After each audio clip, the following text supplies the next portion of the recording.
Oh, hoi, hoi, cheeky monkeys. Get on with it. Toffee. It's Bergkamp. Hashtag fuck Dennis. That's magnificent. Hello, John. Up and down. Well done. Bye-bye.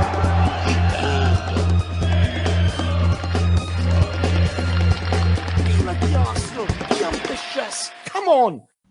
Hello and welcome to a Goonaholic Wonderland. This show is a tribute from all of us at the Bergkamp Wonderland to our friend and ABW member Dave Faber. We want to dedicate the show to his wife Pauline, his sister Janice, Daryl, Sandra, Ethan and Rowan. The reason we've got this message at the beginning of the show is during tonight's show I forgot Rowan's name. My apologies, Rowan. I'm very, very sorry. But it's a bit of an emotional show for all of us. So this show is for all of you guys. And to all Arsenal fans, Dave was important to so many people. And this is our tribute to him. Please enjoy. Hello and welcome to a Goonaholic Wonderland. I'm your host, Jason, for tonight. And I'll be joined by my fellow members of ABW. Simon Collins. Say hello, Si. Hi, Jace. How you doing? Yeah, I'm good, mate. I'm good, thanks. How are you? Not too bad. Coping okay. Just about. Not gone crazy yet. Well, you're a man of quality. I expect you to cope, you know. Next, we have Harry Potter's more handsome brother.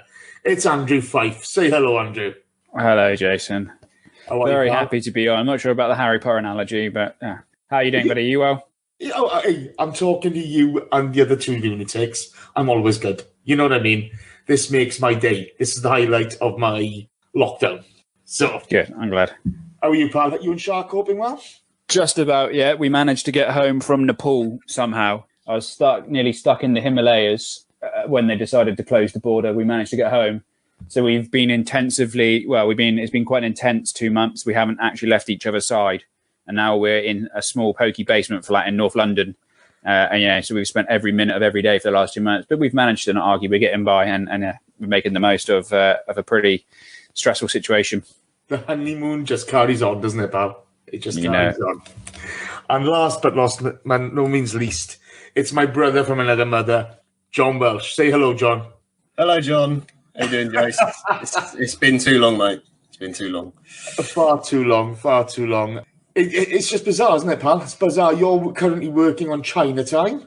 It's very weird. Trying to not annoy my flatmate whilst he's working, and it's all different hours. And yeah, we're all over the shop at the moment. But you got to do what you got to do. So yeah, absolutely. Before we start the podcast, a quick shout out to Ellis Mel, his partner Silla, and Rich Cactus Cash. They all work for the NHS. You know, they're working around the clock, and fair play to them. We tip our hats to them.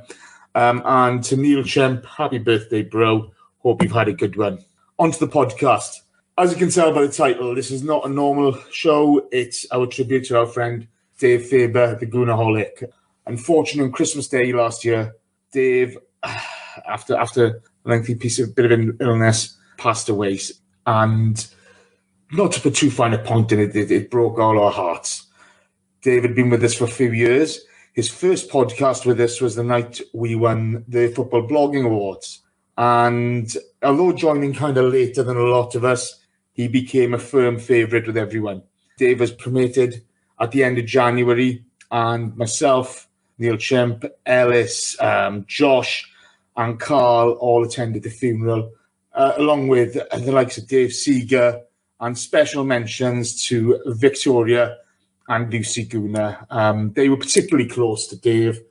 And, Dave had many, many friends, as we saw the tributes that came through after he passed away. There are too many to invite on, to be honest with you. That's why we're keeping it just the ABW gang. We don't want to upset anybody. We don't want to put anybody's nose at a joint. We just wanted to give our tribute to him. As well as being a member of ABW, obviously, Dave was renowned as the blog father. He was a proper Arsenal man. He'd been following the Arsenal for over 6 decades. First going with his sister Janice. His dad used to take them to the Arsenal quite a lot. And, he had so many groups of friends. There's too many to mention. So this is our tribute. We dedicate it to Pauline, Dave's wife, Janice, his sister, Darren and Sandra, and all the grandkids. And we hope you enjoy it, guys. So let's get on with it. John, I'm going to come to you first. It was a little bit special having him on the pod, wasn't it? Yeah, it was. I think the first time I'd heard of Holic was... it was before I'd even heard ABW, to be honest. I think I followed the usual sort of suspects everyone does when they first go onto Twitter and talk about Arsenal, and you have, like Jeff and Darren Arsenal, all the big names. And I always saw him talking to this guy called Green Holic, so have a click on there. It's like, oh, he's got a blog, start reading that. That's interesting. From that, find podcasts, and eventually found you guys. But I'd listened to him on Askblog and different podcasts before, and always read his stuff. And when I finally got to actually talk with him on a podcast, I'd never really spoken to him before in any other sort of form other than a little conversation about football on Twitter. He was really welcoming.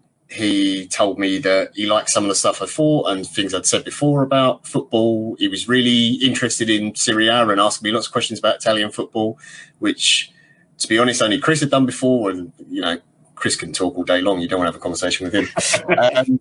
But, yeah, he's just such a welcoming man. And it's really hard to describe how someone who I never met in the flesh or anything else, which will always be one of my great regrets, but who I spent so much time talking to, whether it was on a podcast or in a WhatsApp group or anything else, he was so kind and so generous and really humble as well and funny for a guy who'd been basically at the start of all the sort of online stuff for Arsenal, and just genuinely someone you could call a friend. And even if you didn't want to talk about football, if you had something really personal to talk about, you could go and speak to Dave and he'd give you his advice and whatever he thought about it, and it'd be really genuine and from the heart. So yeah, when we lost him, it was really difficult, and I know everyone was the same in the group. We all sort of went quiet for a bit and no one really knew what to say, and especially after we'd lost Steve earlier in the year as well, it was just like double whammy. It was so difficult. But I just try and remember all the good conversations about football and music and just the silly old man jokes that we'd share back and forth, but a proper gentleman. Yeah, absolutely. Simon, I'm going to come to you next. You talk about Dave's writing his blog as a professional journalist. You give me some advice for the funeral, etc. Talk to me about your thoughts on Dave. John summed it up pretty well there in terms of what he was like as a man, first and foremost, and he was one of the kindest people I think you'll ever meet, or I ever will meet. And I said it to you when I was giving you some stuff to the eulogy, Jace, that he was, the one thing we all have, whether we're a millionaire or a bloke on a street with 2 pence in a cup, you've all got time. That's the one thing everyone has, and he was always so generous with his time, and particularly for me, because when I met Dave, I was not a professional journalist, certainly not a great writer either, and he would always be happy to give some advice, exchange some thoughts. And then that carried on, there'd be points where we'd both be watching matches and afterwards he'd go, that was horrendous to write about, or how did you find writing about that? And he was one of those people who he didn't really have to give me his time, particularly when I was, a young person starting out, but he was more than happy to. And that was the thing that always stuck with me, because I know this sort of celebrity status on Twitter almost, but he wouldn't act like that at all or be above anyone. He would always be so generous with his time, and that was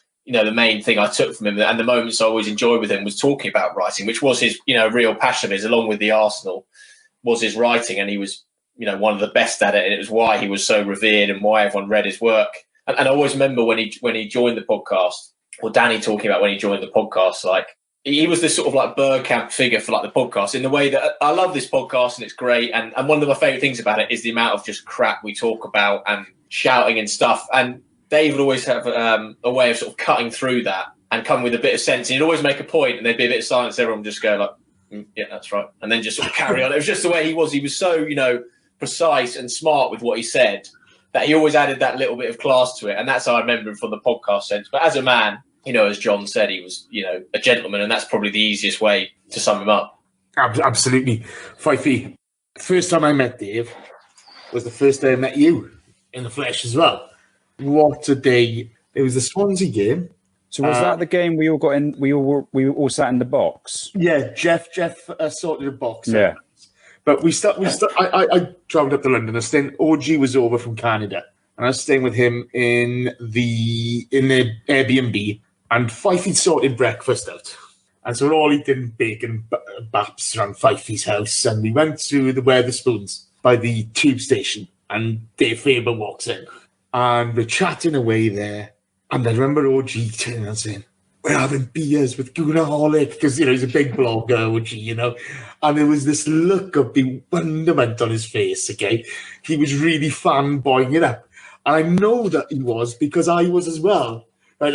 You know what I mean? You're with this bunch of guys okay, you've all been talking to online for so long, but then you're there with them, and it was just magic, wasn't it, Fifey? Talk to me.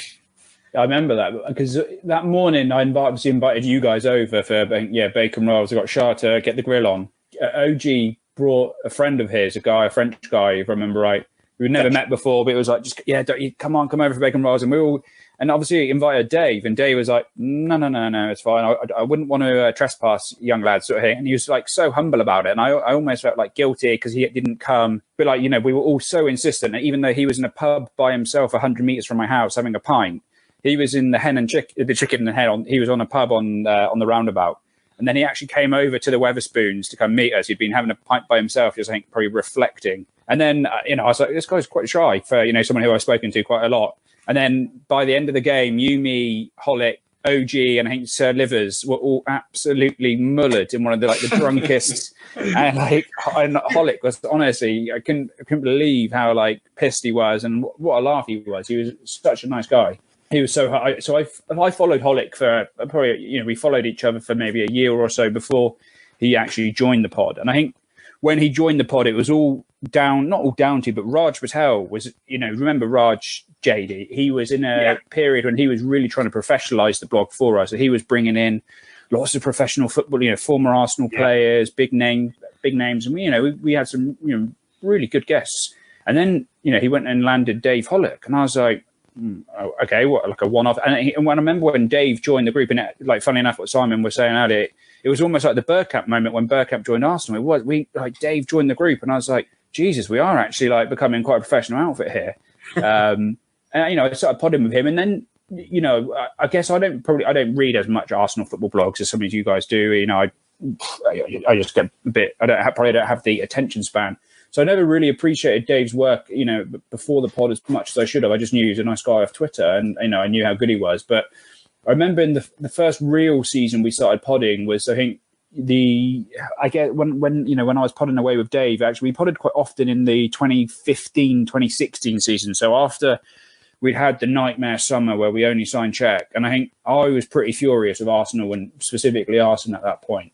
And a couple of other people were. So it was always I remember always going on podcasts, and it would be Jason, you and me, because we would be the anti-Arsenal lot. And then, they'd always put us against Chris and Jeff. And it was like that every week. And if you weren't available, Steve would be on digging it in. Or if it wasn't Steve, they'd have to bring in Mark King, God forbid.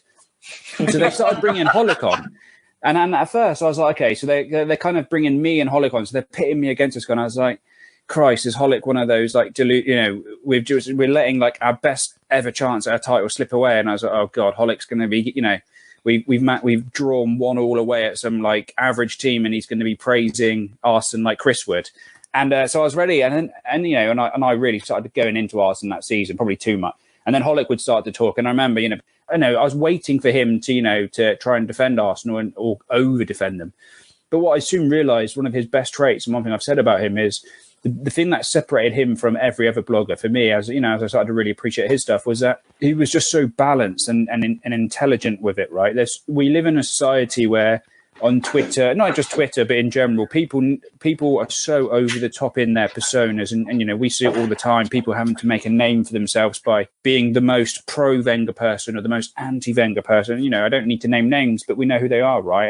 And it's the same with, I guess, just the general attitude on Twitter. It's like politics. I always say, if someone supports Labour, that they'll follow all of the Labour policies, and they'll never. And same with Twitter. And you have that with Arsenal. As soon as a story breaks about Arsenal, which people are going to take which side and which people will take the other side. Whereas Holic, he was so balanced and well thought in what he had to say, and probably a lot of that comes down from wisdom and experience and just having been to so many games. But I think he just brought a refreshing, humble attitude to writing and to his perspective that many of us, if I started going off on a rant in the group, and then, as Simon said, Holic would come back and say something intelligent, I'd almost feel bad or sad or embarrassed sometimes. So I'd be like, yeah, no, you're probably right there, mate.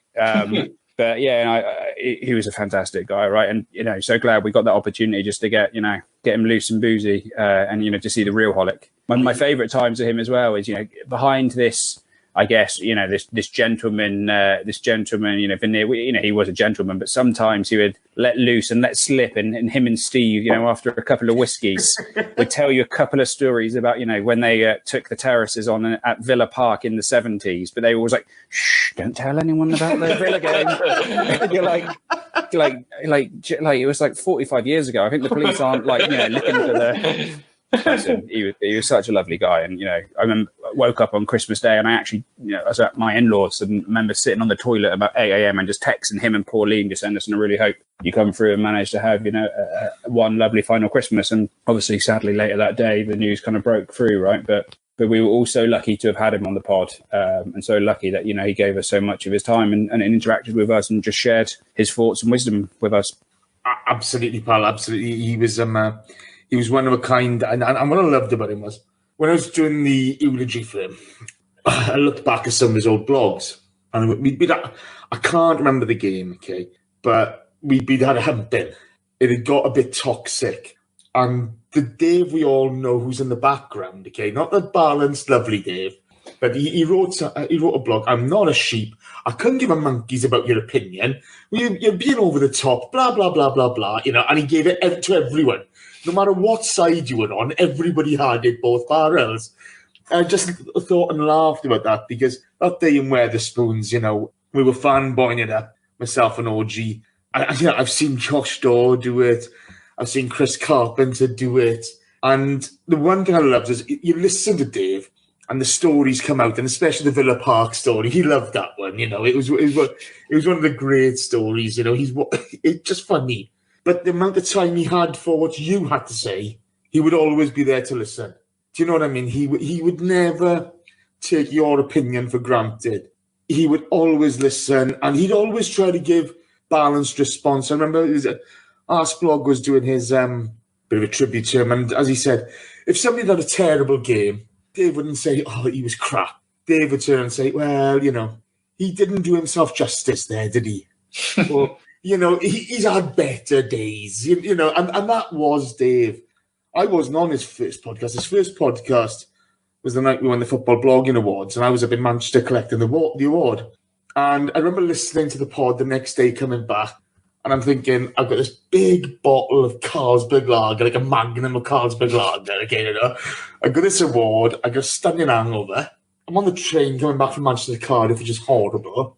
It's totally surreal. I'm trying to chat up the girl opposite me. She doesn't want to know because I stink. And I'll put the podcast on. And then there's Dave Goonaholic on ABW. And it was amazing. And I mean, one of the things I'm really proud of was when he started doing the ABW live shows, the radio shows with us. John, it was great having him on those, wasn't it? Yeah, it was. Honestly, it was strange because I remember. I can't remember the exact game, but I remember before we go live for a game, we'll just chat for a minute or two and say any particular talking points, that sort of thing, and run order and those kind of bits. And it's the first time he almost seemed a little bit nervous. He's like, "Oh, I've not done this live before." Yeah. And I was just like, "Really?" I was like, "Have you listened to the stuff that we say on a radio?" Because on it, I mean, there's games where nothing happens, and you're like, "Oh God, how are we going to get an hour like this?" But there's games where so much happens, and we still talk complete nonsense and miss loads of things. And you're thinking, of all the people to be like, he's going to bring up loads of amazing stuff, and everyone in the chat's going to have questions. And I remember it was when we get questions from the listeners, the live viewers, they're generally just sent to the pod, or occasionally you might get one that's specifically for a person. That day we had so many that were for Holic, and it's all, "Can you ask Dave this? Can you ask David? Can you?" And we could have done an hour of just people asking him questions on his opinions, thoughts on players, tactics, formation, all that kind of thing. And it was so nice, and it was kind of him to do it as well, because I think people who are outside of ABW maybe think, "Oh, if you're in ABW, you just do everything," which isn't strictly true.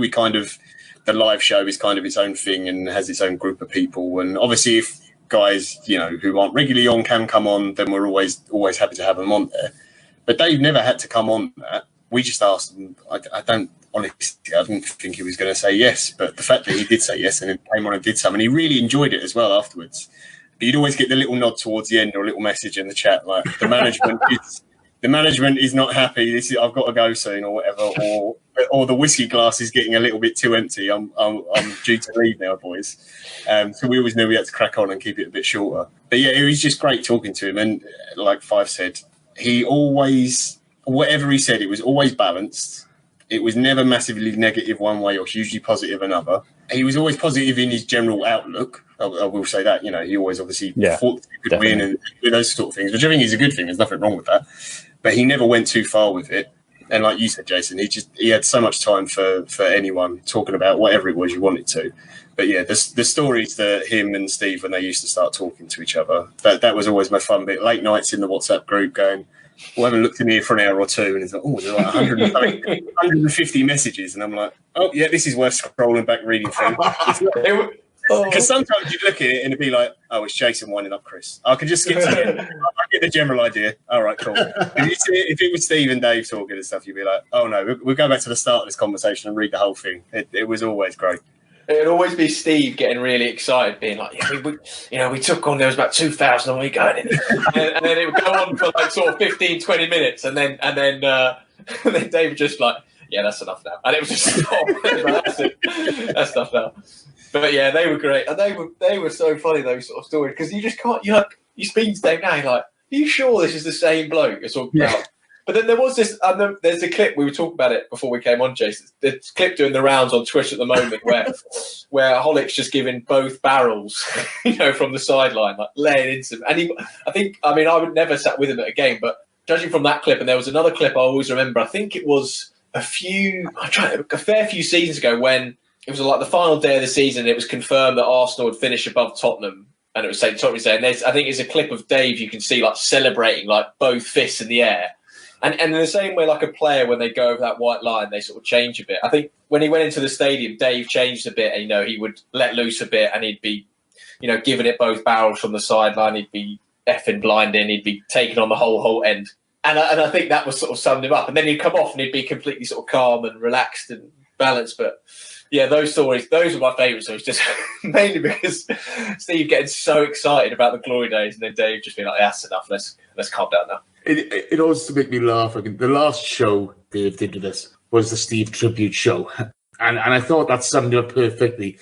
But we were chatting and that, and obviously we were reminiscing about. I want to wind Steve up. John. I quickly messaged John. Follow me in. I'd say something. Steve goes off on one, as he did, like a top, going off. John piling in afterwards, putting the boot in. And then half an hour later, Dave messaging me, you git. Why are you winding Steve up today? Oh, he deserves it. You know what I mean? One of the things I want to capitalise on here, so we come back to, is, Fife, you mentioned about Raj. And I remember when Dave joined the pod, we followed each other on Twitter, and God knows why he followed me. Slip of the finger, I imagine. Probably, mate, probably. But I was always a little bit standoffish on the Twitterati. It was kind of, okay, Jeff, I knew. Jeff was one of the first people to follow me, funny enough. When I had like 56 followers, Jeff Arsenal was one of them. And there were a few people like that. But I remember asking Raj about Dave and Raj Patel, who, if you don't know Raj Patel, he is not a man of many words. He does not hand out plaudits easily. He is a grumpy bugger. And he waxed lyrical about Dave. He spoke so highly about Dave. I was stood there like a little boy going, really? Really? Yeah, Jace, he's blah, blah, blah, blah, blah, blah, blah, blah. He makes me think differently about stuff. He's such a great guy, blah, blah, blah. I'd never seen Raj Patel give anybody that much praise in all my life. Do you know what I mean? We could have done the quadruple, and he wouldn't have given anybody that much praise. But Fifey, there's Livers, John Livermore, there's Lucy, there's Vic. There's a plethora of people who go to that ground week in and week out who absolutely adore him, isn't there? Well, that's the thing about Dave. He's got so many friends, but everyone who knows him probably thinks they're his best friend. And it's not because he was ever fake with anyone. He just made everyone feel so welcome, and he was just such a pleasure to be around. Either virtually over WhatsApp, as you guys have said, or having a beer with him. He always made you feel like you were special, and he was really new and really cared what you had to say, even though he was clearly the kind of the intellect in the conversation. He was just such a down to earth, such a lovely, such a humble man. And it didn't matter. He had a lot of followers, given that was the nature of. He was a very good writer, and people cared what he had to say. But I don't think any of that meant anything to him, right? He didn't care about Twitterati. He didn't care about Twitter fame. I mean, he drank in the Tollington, where all the Twitterati liked to drink, but that's because his friends were there, right? And he just wanted to. For him, I think football was all about the commute from Swindon, having a tin of Tanglefoot on the way up, seeing his friends in the Tollington, or whatever, or in the pub, watching the game, and then, musing about the game, writing his blog away on his Tanglefoot on the way back. But for him, it was always about, his friends. And, I could have bumped into him several times at the ground, and he'd always stop, he could be in a rush home, but he'd always stop and have a little chat with you and make sure everything was fine. I think it was a testament to his loyalty that he turned, and that's the thing. Dave was so loyal, as Simon said, he'd always make time, he'd always make time for the pod. And, the fact that he came on to the Steve testimonial pod, here it is, right? We all knew he wasn't a well man by that point, and he hadn't been a well man for quite some time. And he could, at times, it felt like he couldn't muster up too much in the way of conversation. So we didn't want to overuse him, but when he did speak, he was very intelligent on that pod when I listened back to it. But that was Dave all over, right? He there was no way on earth he wasn't going to show up for that pod for Steve, right? Was there? And regardless of the situation or his health, he just needed to be there. And even if he could only offer, a few seldom words compared to you, Jace, obviously hogging the limelight as per usual. Sorry, he was going to be there, and that was him all over. He was always, he's always loyal to his friends. Always made them feel special, and a lot of people who perhaps weren't even his friends, people who's always polite. You never saw Dave getting into a drunken argument on Twitter. You always see like some people, you're like, oh man, that guy's been on the sauce, and they're on Twitter. He was never like that. He was just the gentle, most sweet man. I said it earlier, right? We were just so lucky to have known him, because we all miss him. It is. It's terrible, to be fair. I still can't believe he's not with us. I was looking through some of his messages the other day. West Ham Tone, we want to give him a bit of credit. West Ham Tone put the clip of Dave giving it to some Wigan player, both barrels. He put that on Twitter. This is the thing, that he was so passionate about stuff. He had so much time for everyone, which kind of got me. We're at this funeral, and there are a load of people there, and Dave Seeger, Vic, Lucy. I'm going to keep on mentioning those girls, because they were in contact with Dave's family throughout the illness, and they were really supportive of everyone, and they were just superb, and they loved Dave. They loved Dave so much, it's heartbreaking. But you could see they were repaying the sort of interest that Dave showed in them as well, isn't it, John? You know what I mean? You look, when we do the live shows, and who's in the chat box constantly? Dave Faber. Yeah, he was always there. I mean, we get it with certain listeners, obviously, come in and they're there every single week, regardless, doesn't matter what time. I don't think sometimes people, maybe they do realise, maybe they don't. It's a big chunk out of your day doing that each week. He's got to do his own blog, and then he comes and jumps in the chat to try and stimulate conversation and talks to all the people and listeners in there. And I know the listeners really appreciate it as well. I mean, you can just tell how respected he was from the reaction when he passed away, but also just this week, like you said, West End Tone, that tweet, the retweet with a little clip of him, which is brilliant. It's so funny. But the moment it went up, it was just like thousands retweets, and everyone quote tweeting it and retweeting it and saying, "Oh, miss you, Holic," and everything.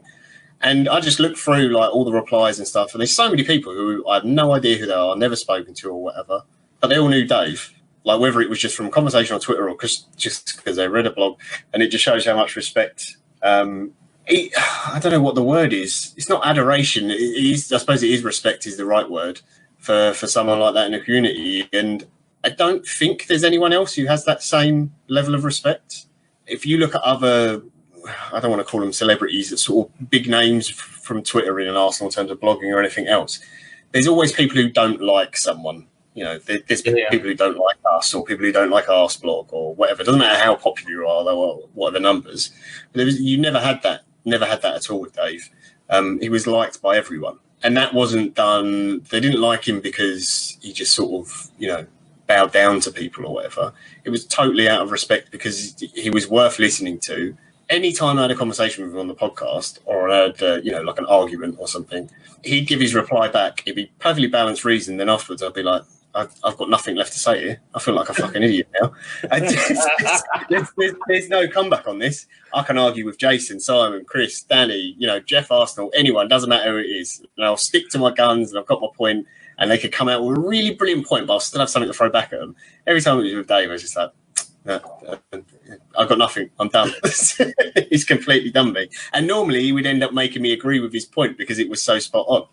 And I think that's why so many people, you know, cared about him, and so many people were devastated, like truly devastated when he did pass away. But I just, like, now that clip really made me happy just to see him sort of in his element, like Simon said, the sort of stepping over the white line thing. When he's in the stadium, it was a very different side of Dave. He'd let himself go a little bit, and I really enjoyed that. It was magic to watch. Like I say, it brought a bit of a tear to the eye. But the thing I always loved about him was he was never vanilla. Okay, sometimes there wasn't a lot to say, but he was always honest. But he was never vanilla. He always had an opinion. And if he's going to be supportive of the manager, whether it be Unai Emery or Arsene Wenger, he'd be supportive. And if he had something to criticise them on, he would do it. But, you know, he inspired loyalty, and he inspired friendship, and he inspired respect. Because he always gave it. And he inspired it via that way. Si, he loved his music and he loved cricket. And England's World Cup win, I have to mention it. He'd be laughing right now. I spent that little tournament winding him and Livers up about the cricket. You know what I mean? When England are doing badly, quick dig at them. And, you know, we know what you're doing, behave and what have you. But I was so chuffed for them when England won that World Cup because it meant so much to him. But he was really knowledgeable in his cricket as well, wasn't he? Yeah, and I was thinking, actually, the other day, I mean, that's the one thing we've got a lot of time to do now, isn't it? Think. But when you said, we're going to do this pod, we're going to come on and talk, you know, about Dave, I was thinking, God, he would really hate this time now, wouldn't he? Like, because he was such, you know, a people person. He was a family man. You know, he'd be out and about, watching sport, socialising.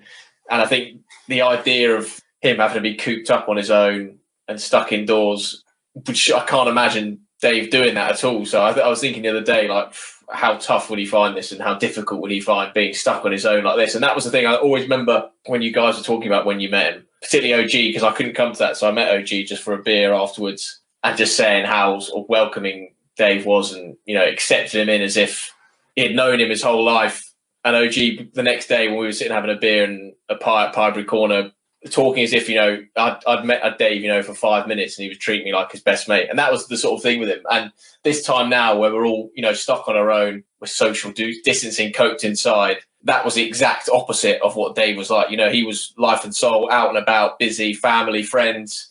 And imagining him now in this sort of era, it seems impossible. So that was what I was thinking of the other day. And it reminded me of how much a people person he was. Yeah, he was unbelievable, to be fair. I mean, you saw with the tributes, you know, the cricket mob he used to hang around with, you know, the different, you know, he'd always meet the girls in the pins. He'd meet them, you know, I remember going to Arsene's last game and with Josh Daw, and we met him in the Tollington, and I thought the last time I was here with Dave, Chris Carpenter stood next to me who wasn't drinking. It was so wet. OG was inside the pub. Dave had just gone in to get a drink, and it was so wet. The back of my coat, the hood of my coat, had water in it and went over me when I pulled the hood up.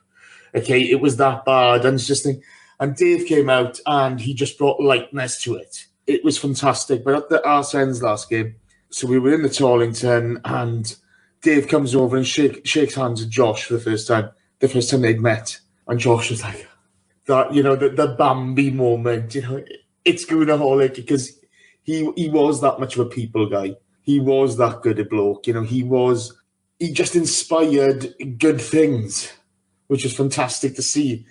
he'd been following the Arsenal Fifey since he was a little boy. He had seen, we've moaned about the end of the Arsene years and the Unai Emery years, but he had seen some dross in the 80s and, he'd gone through the mill.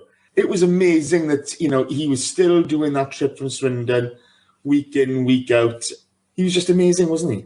Funnily enough, I was just reading a Q&A with him in the Islington Gazette, and I'll post the link in here after, just so obviously we can share it. And it says he was asked, and it's a really good comprehensive Q&A with him. It says, "What was your first game?" And he's put, "I will never know. Dad couldn't remember when I wanted to know. The first one I remember was an Intercities Fairs Cup, i.e. the original UEFA Cup tie against Royal Liège in 1963." And he says he's been an Arsenal fan for over 60 years. He's a lovely guy. He was also a local lad. So Dave grew up in an area of Islington called Canonbury, which is where I live. And Dave actually used to live in an area which is now a high-rise estate. It was originally lived in the original Georgian townhouses around there, and they were brought down as part of an urbanisation plan, I believe in the 60s.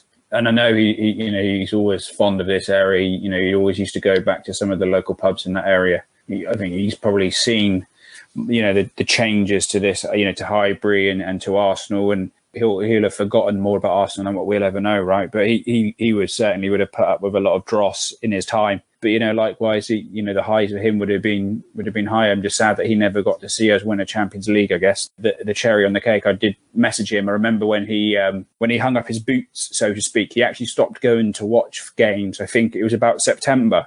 Yeah. So thank God he didn't get to see what was probably the worst of it unfold. But I remember when he I remember just saying to Dave then, "Listen, mate, if I make it to 1/10 or 100th of the number of games you get to, I'll be a lucky guy."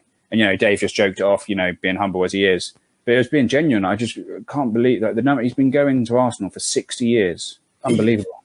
He always used to take the grandkids to the last game of the season. And so he'd use his silver memberships and stuff like that. And after he had the turn, I said, "Oh, look, Dave, because OG was meant to come over this year. He'd been talking about stuff like that. I said, "Oh, Dave, what I'll do, I'll drive up. I'll pick you up on the way from Cardiff. I'll take you to the game. We've all have plans to meet up on a regular basis. They never come off because of one thing or another." And he was pretty ill at the time. And he said, "Oh, that'd be great. Thank you. Yeah, you won't have to do much walking about, pal. We'll get tickets together and we can, we can sit together and stuff like that. We'll just have a laugh and you can have a beer.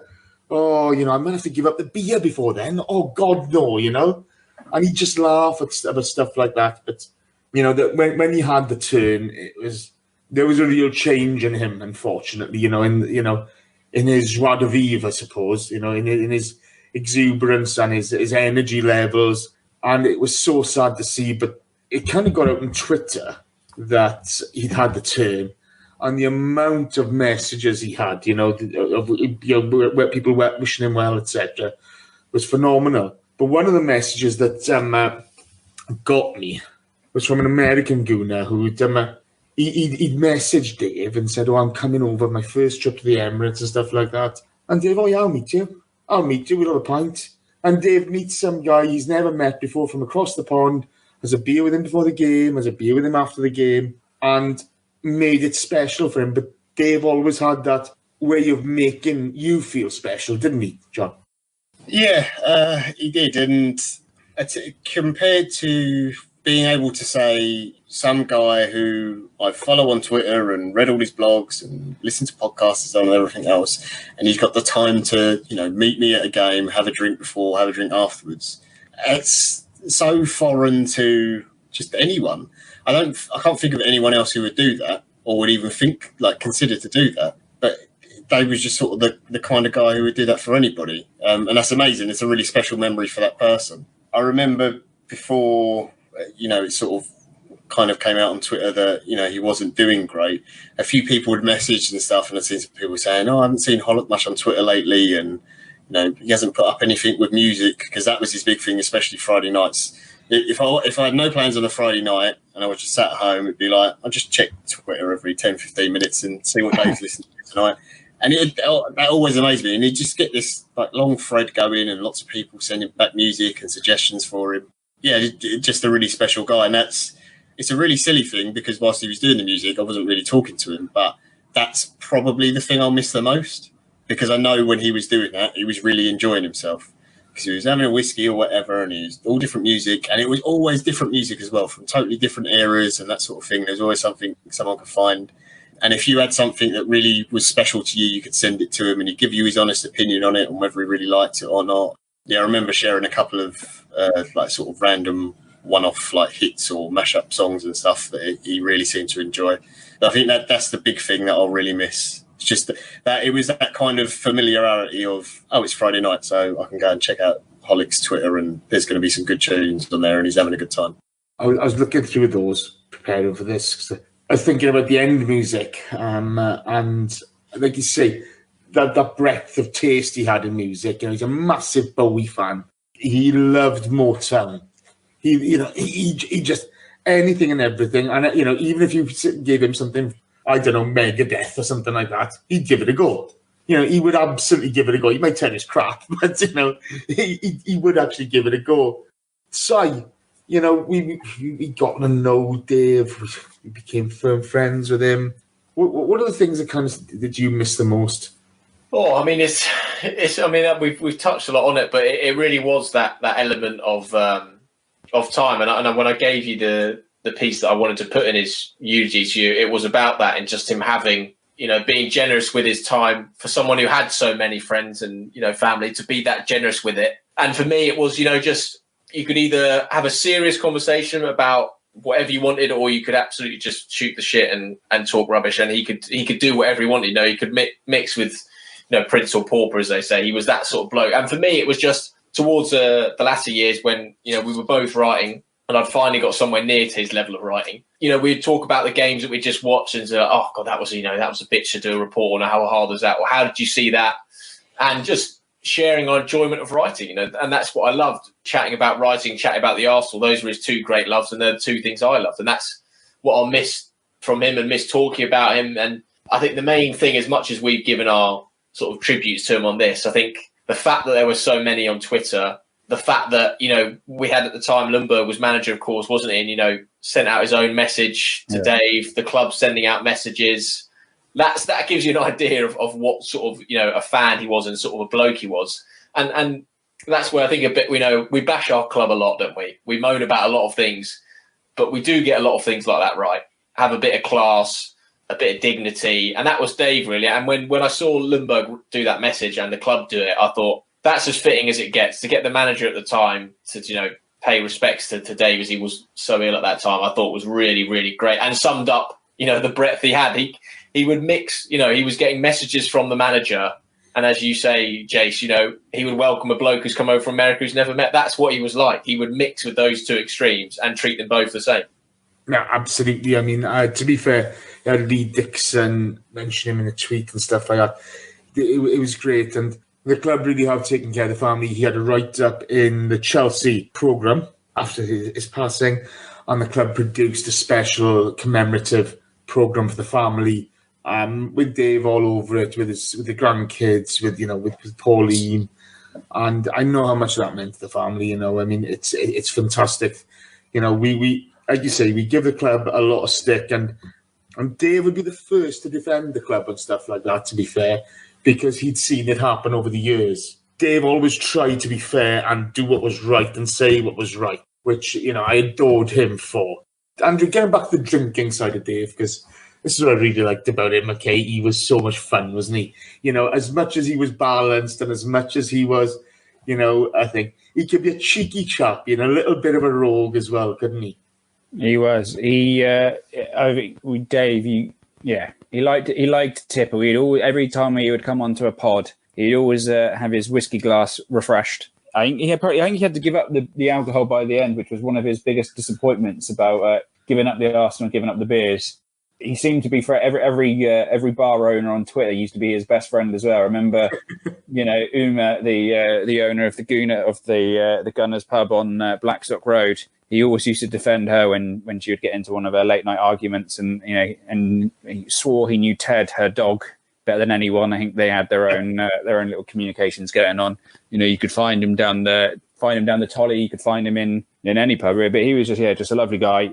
You're over. He would always bring out the best in him. I have to say, I was chatting to Lucy Goon, who we all know is one of Dave's best friends, and we're just shooting or chewing the fat recently because she's been living alone, unfortunately, during this time, and so just catching up and just mentioned to her we were doing this podcast, and she just said, just make sure people know that Dave was the kindest man she ever knew, and she was like a big brother to him, which I think most of us, how a lot of us see him, right? He was just so humble, and that coming to Size Point, it was amazing. It was on Christmas Day. It all kind of was announced, right? And most people aren't looking at Twitter on Christmas Day or aren't reading their WhatsApps, and so the pouring of kind messages from him, and for Arsenal Football Club on Christmas Day, to be tweeting about their condolences, and then for to mention him as the way they did in the program notes, it speaks volumes of him as a man, right? And you can't. It's hard to to really put into words just how genuine he was and how balanced he was, because on paper they are very few and far between men like Dave these days, unfortunately. And I just wish he was here today. Yeah, I got a bit. He was a prince amongst men, And I remember, you'd be in the Tolly or whatever, and he'd be there. And it doesn't matter what group he was with. It wouldn't kind of matter. He'd be there holding court, and people would hang on his every word. But like we've said before, when other people spoke, he gave them his attention.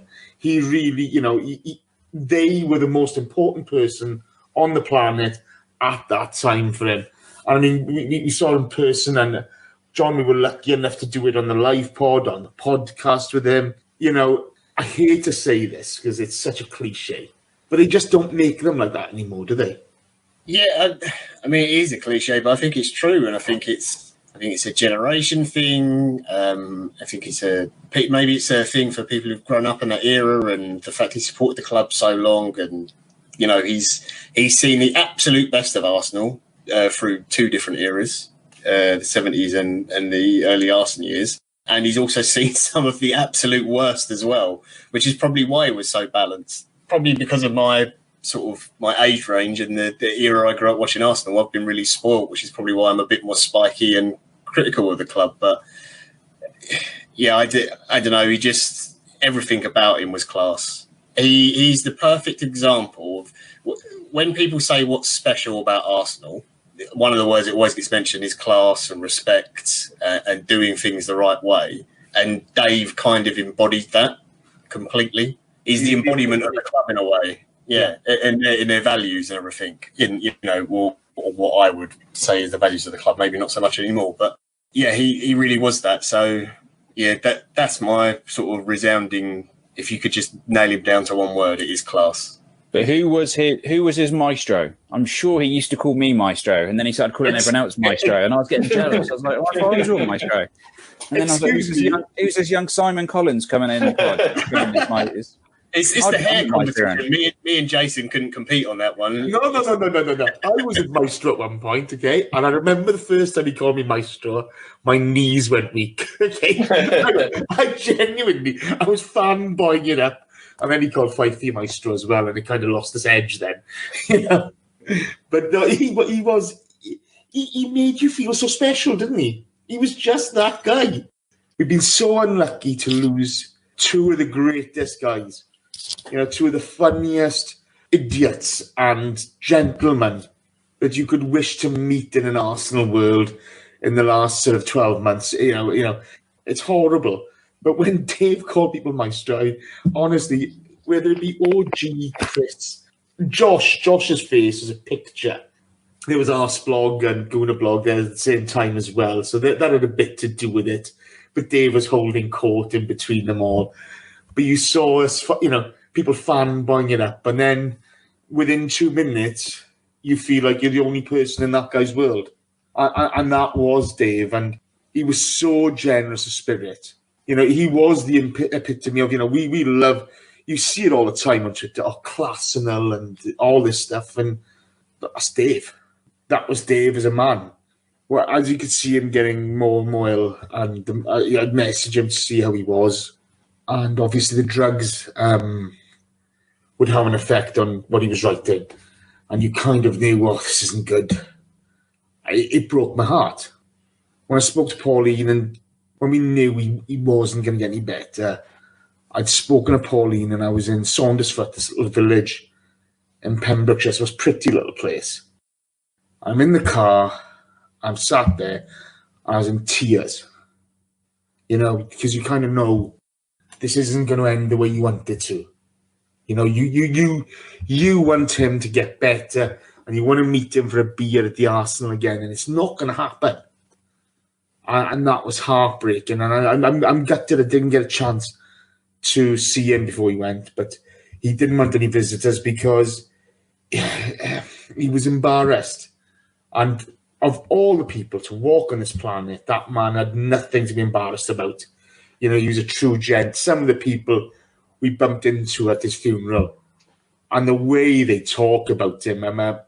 He used to go to Sonning Cricket Club, and there were two girls from Sonning Cricket Club, and one of them. You were right about him being a cheeky little rogue. He was terrible at the bar and what have you. You know, you could see, you know, the joie de vivre, you know, that lust for life he brought to people.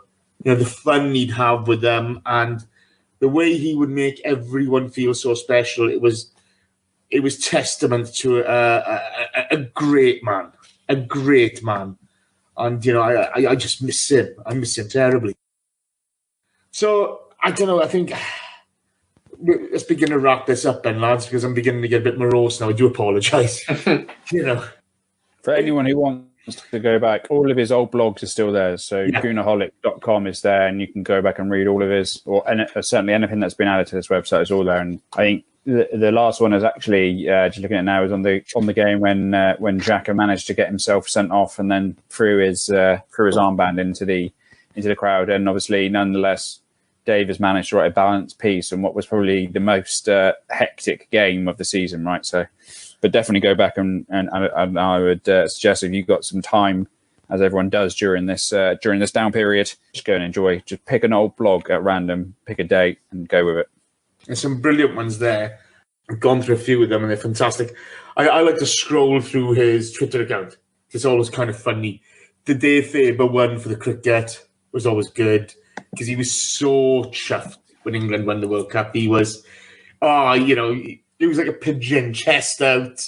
You know, him and Liv was celebrating, enjoying it all, like many others, and it was magic to watch. Final words, Si.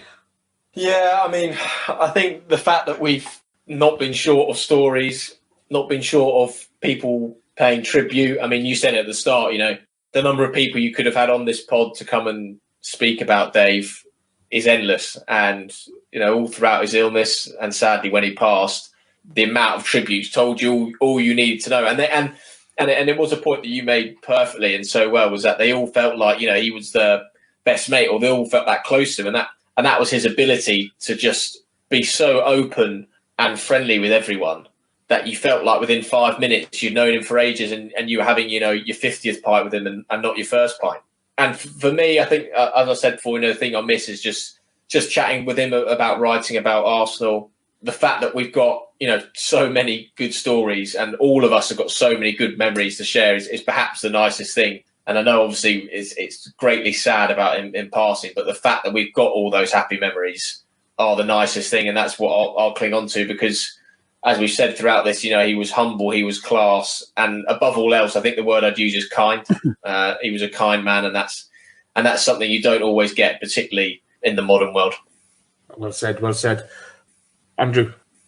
I mean, there's not much to add that hasn't been said. To be honest, Jez, I just want to say he was definitely, as Simon says, one of the most kindest men. He was considered, he was thoughtful, intelligent, balanced, and you know, he made everyone feel like they were the most special person to him at that point in time. And I think that's one of the greatest qualities a man can carry, and he had them all in abundance. And we'll miss you, Dave. John? I just have a simple one. It's from a Irving Berlin song, and it's very easy. The song is ended, but the melody lingers on. I like that a lot, and I think David loved that. To Pauline, to Janice, to Daryl, Sandra, to the boys, Ethan and his brother. Sorry, I don't remember your brother's name, Ethan. I do apologise. You know, this is from our hearts. You know, your loss is far greater than ours. He was in your life. You loved him. He loved you. And we are so sorry for your loss. To Vic and Lucy, to Livers, to Dave Seeger, to Andrew Mangan, to all those people, and the many thousands more who thought the world of Dave. We can never tell your story of your time with Dave. We wouldn't dare try to. This is just our effort at a little tribute to him for a guy we knew, we loved, and I'm quite confident in the fact that he loved us, and we had a great time together. And it was such a pleasure to know him, to be in his life. Dave has left a legacy of good memories, of good writing, of good music, and a love of sport, which is kind of hard to match. From all of us here at ABW, Dave, we miss you, we love you, wherever you are. Hope you're smiling and having a whiskey, pal. We're going to play out the podcast with Dave and Pauline's song. It's Simply Red and it's Fairground. It was their song, and it's the only way to end it. From all of us at the Goonaholic Wonderland, thank you, take care, and good night. Hello, Bergkamp Wonderland listeners. This is Reverend Raj, coming back very briefly from exile to talk about Dave Faber, also known as the Goonaholic. I knew Dave for several years, quite a few years, obviously through Arsenal, but then through his love of music and also cricket. He came to quite a lot of my shows over a period of time and got to become very, very good friends.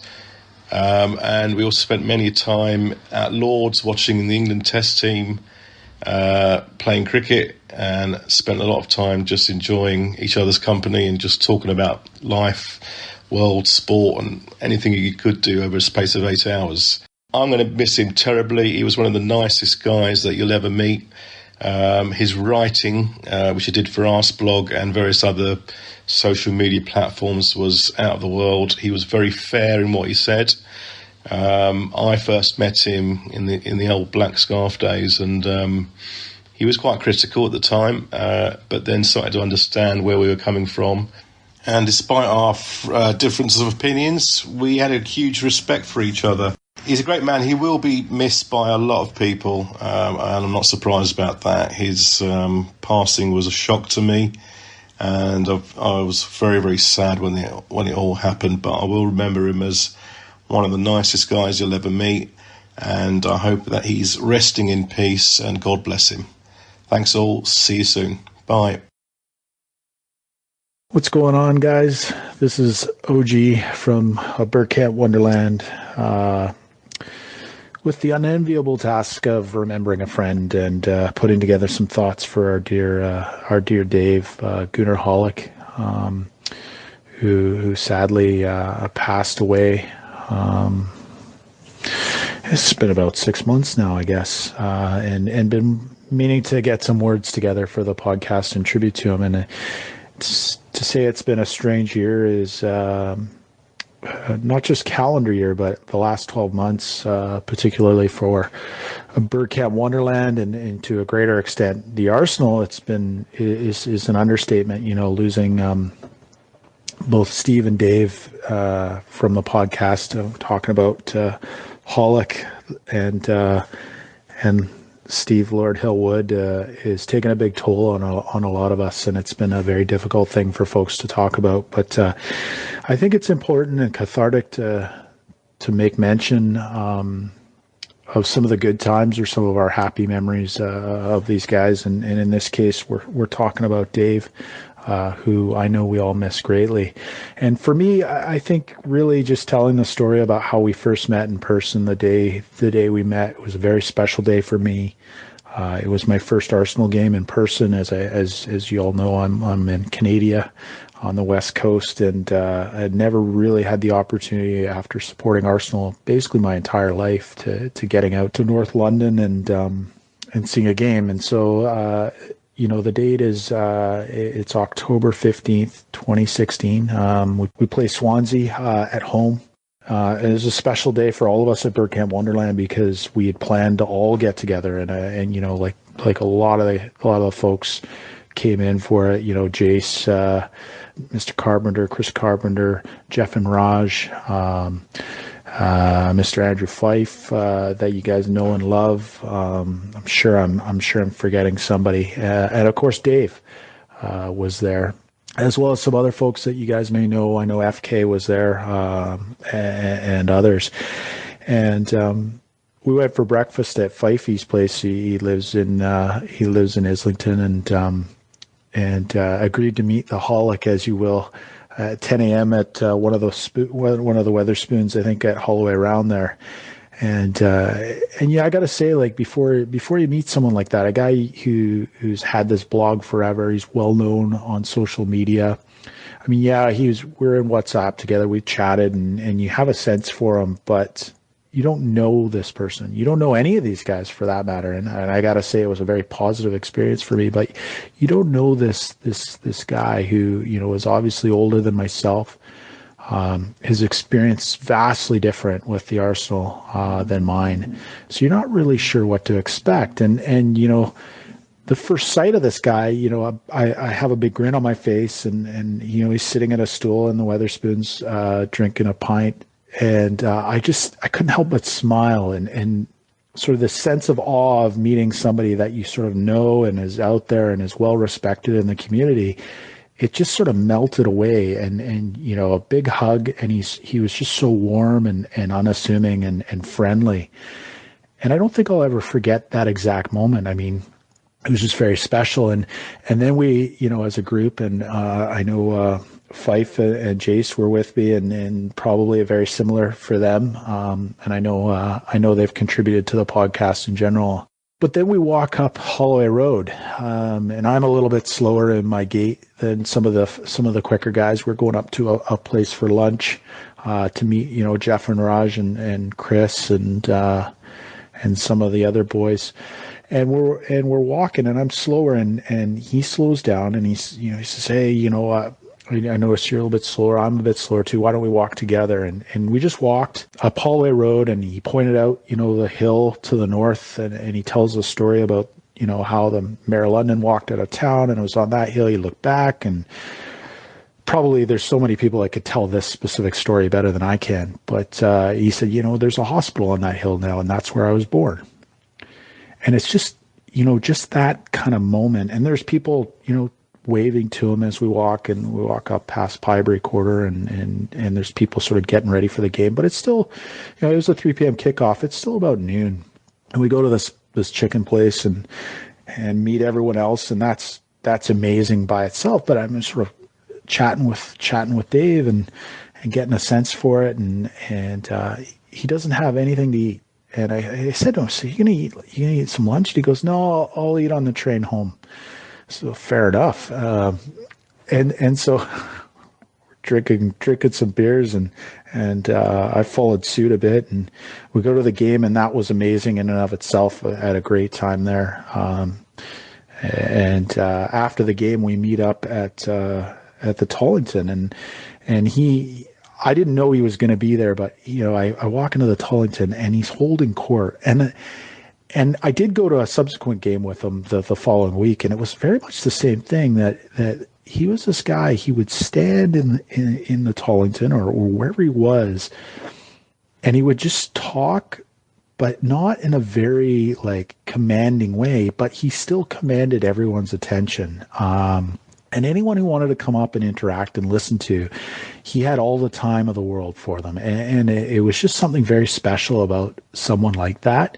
You know, talk about Arsenal fans these days. There's so many fans that are divisive, and they are controversial, and they are eager to tell you who they don't like, whether it be somebody to do with the club or it's another fan. Or, you know, anything like that. And, you know, people draw their lines up and they stick to him, but not Holic. He was very special that way, and a role model, I think, for a lot of us, in Bergkamp Wonderland. And he's holding court, and then promptly at about 10 p.m. he got up and he said, "Right, I've got to go get my train." And he headed out. And that was my first experience with this guy. And I'm thinking, man, like, what a legend. This guy was like, and in terms of playing staff, we throw that term around, legend. Everybody's a legend. Yeah, Sanogo's a legend. No, listen, Dave, Mr. Gunnar Holic, Dave Faber, he is a legend. And people should always remember that. Within the group itself, it's an interesting dynamic. I mean, with a bunch of dudes from all over the world in WhatsApp, and as you can imagine, things can get raunchy in there, and things can be a bit offside sometimes, and there could be things. It's interesting that Dave was really a moral compass. He wasn't afraid to mix it up with us, but he'd also give us the old steady boys steady when he knew maybe there was something we were saying that was a bit offside, and I appreciated that as well. I mean, Dave was a gentleman. He had a great sense of humor. So well spoken. He was so warm, and I think a great test of character is somebody who acknowledges. And how they acknowledge somebody that doesn't mean anything to them. And he would always take the time, and that's real integrity there. But he was also a rogue. And I love the stories about, sneaking in at Tottenham with his dad and jibbing in, and, some of the stories about him getting a little reckless. And if you look hard enough on social media, there's videos of him giving it pretty large to the other team. I think I saw one on my timeline the other day where it was the last game at Highbury, and he is just ripping one of the Wigan players. It's pretty good because the Holic in full flow. It's a sight to behold. But what a great man, and I know if he were to be here right now, the world the way it is, it's a strange place. But I know he'd be online making a mixtape for all of us to connect and enjoy. So I miss you, Dave, and all the best. Thank you. Hello, yeah. Dave, Mr. Goonaholic, there's probably a lot that's going to be said by a lot of people, and rightly so. He was a gentleman above gentlemen, and even though, strangely, I never had the privilege of having a drink or going to a game with him, we spent a good bit of time talking on the Burkham Wonderland podcast and in talking on DMs in Twitter, and he was always good for advice. He was a huge supporter of the little endeavours that I did and was only willing to assist and help me out, and indeed purchase a fair amount of the stuff that I did in my little shop. So for that, I will be eternally grateful for. As a fan base, as an Arsenal fan base, we are immensely poorer without his wisdom and without his generation's wisdom. So I'll probably keep it short and sweet, like Stevie Lord Hillwood. I miss him. I'll miss throwing silly comments at him and trying to make him laugh, and I miss his wisdom and his advice. We're just poor for the sake of it, and my thoughts go out to all his friends and all his family. God bless, Dave. Hi everybody, this is Chris. You probably know me from the pod as the Pirate. What can I say about Dave, about the Goonaholic? I think I like to remember Dave for the person that he was and the person that he represented in his everyday life. There was nothing that Dave couldn't do for somebody. He was such a kind-hearted soul, and I'll never forget, there's times when I would just be feeling a bit shit about life, or just thinking stuff wasn't going particularly well, and you'd pop into one of our many WhatsApp groups, and Dave would pop his head up with a tune from YouTube, or a link to a funny article, maybe a blog he'd written recently about the steadying decline of Arsenal. Hell, there's been plenty of those. And you would just sort of take stock, and you'd sit there and you think, do you know what, life ain't so bad, is it, when you've got Goonaholic to pod with? And another memory that I would that I look back on very fondly is when I was very new to podcasting, and Danny, our executive producer, said to me that I would be on with the Goonaholic, who I didn't even know him as Dave at that point. I just knew him as Goonaholic, and honestly, I was starstruck. I was genuinely in awe. But he was so kind, so courteous, made me feel completely comfortable. And when I heard Dave say fuck for the first time, I knew that everything was fine. He's a wonderful man. He's a man that I respect greatly. He's missed daily. And he's a man who, I think if we can all get to the period in our life that Dave was in, where everything was done with a smile, everything was done in kindness, and there was never a day that he would look at life and think it's not enjoyable. There's not something to find enjoyment in. And if we can all get to that stage in our lives, I think we'll all be in a much happier place. May you rest in peace, Dave. Thank you for the wonderful memories. Thank you for that special day when we met OG and the crew. I treasure that meeting with you that day, my friend, and you'll always be missed, but you'll never be forgotten. And in Arsenal we trust, but in Goonaholic we trust far more. God bless. Hello. A lot has been said already about Goonaholic David and what he meant to all of us lot, and I don't really have much to add to that, other than the fact that I used to listen to him when he used to do Arsblog and think, bloody hell, this bloke has got a wonderful, calm, soothing way, no matter the result. No matter how badly we lost, and we were losing quite a lot, Dave would come on and Dave would be the voice of reason, which is what I used to refer to him as. Sometimes you probably heard me talking to the listeners, to the fellow panellists, about Dave being the ABW voice of reason. I lost count the number of times that you lot may know that I'm a bit of a stickler when it comes to audio quality. I don't have much patience when things are going wrong. I tend to get quite angry, and they all poke fun at me about it, so that means they all take it in the right way.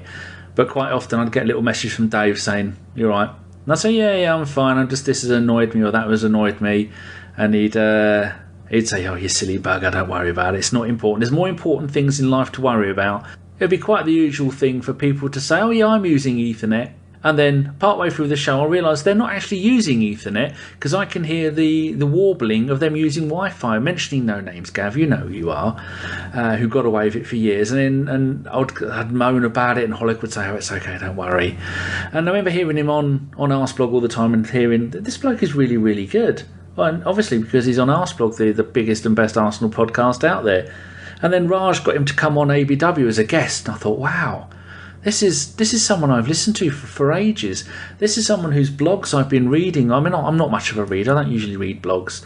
I've been reading his blogs, and they're short, sweet, to the point, and always well written, and always with a little bit of humour in them, which I appreciated.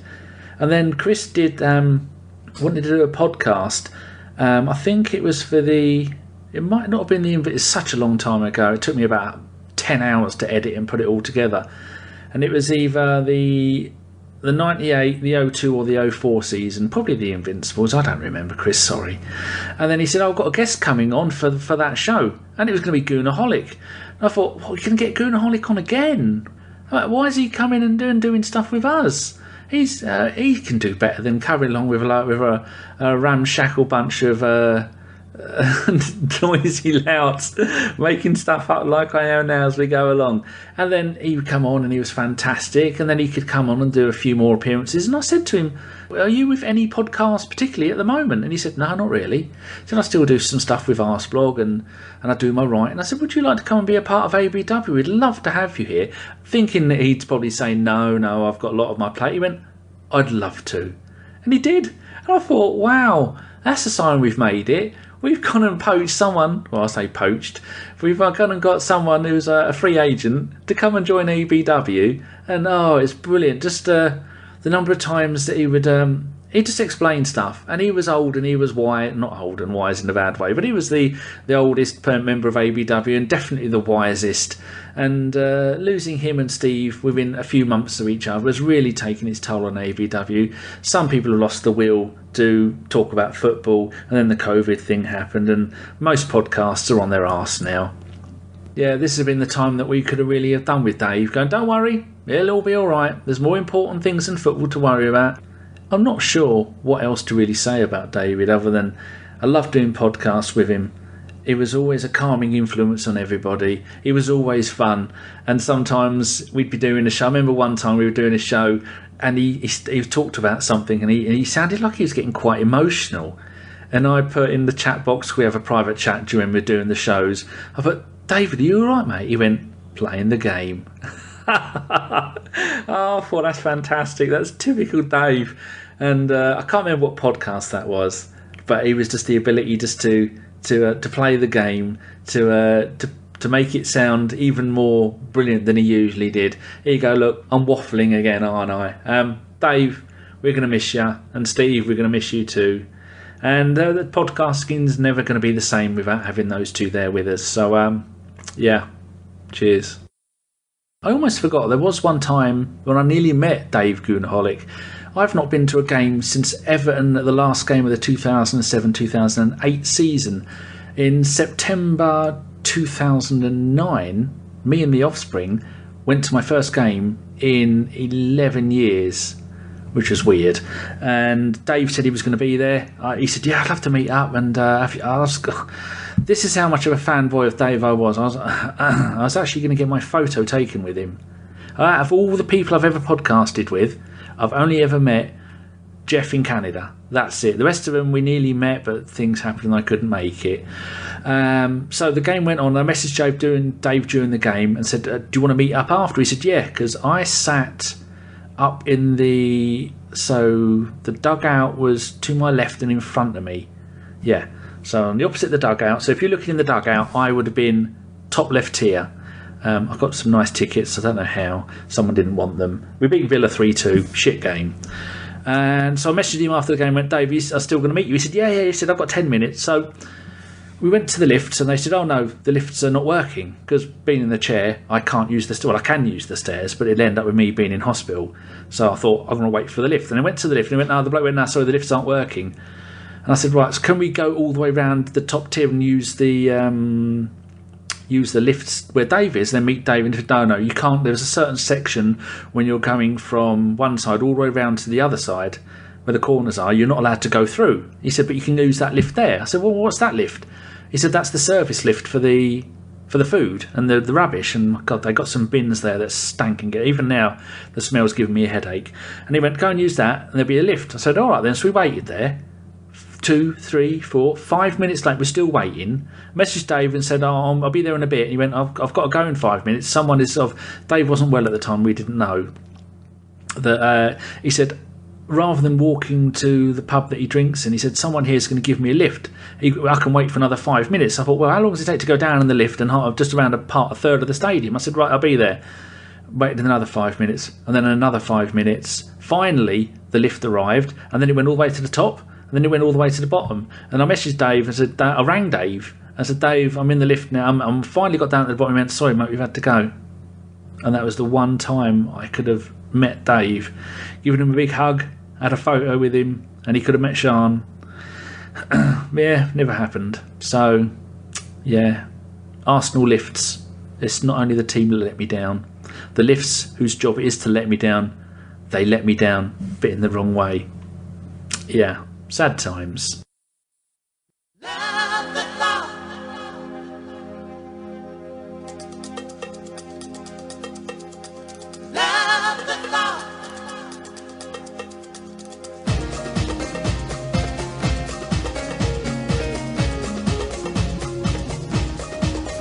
Driving down an endless road, taking friends or moving alone.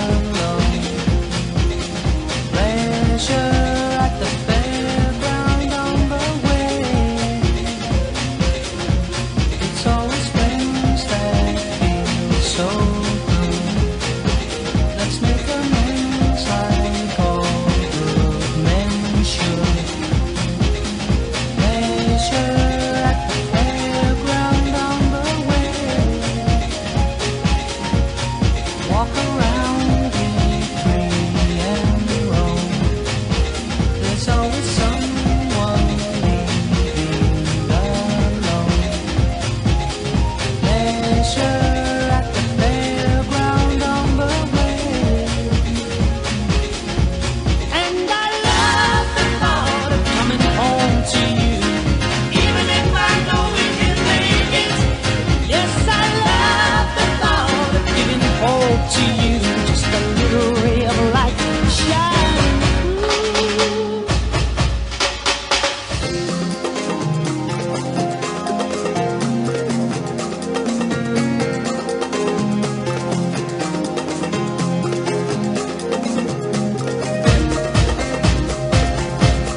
Get down, dog.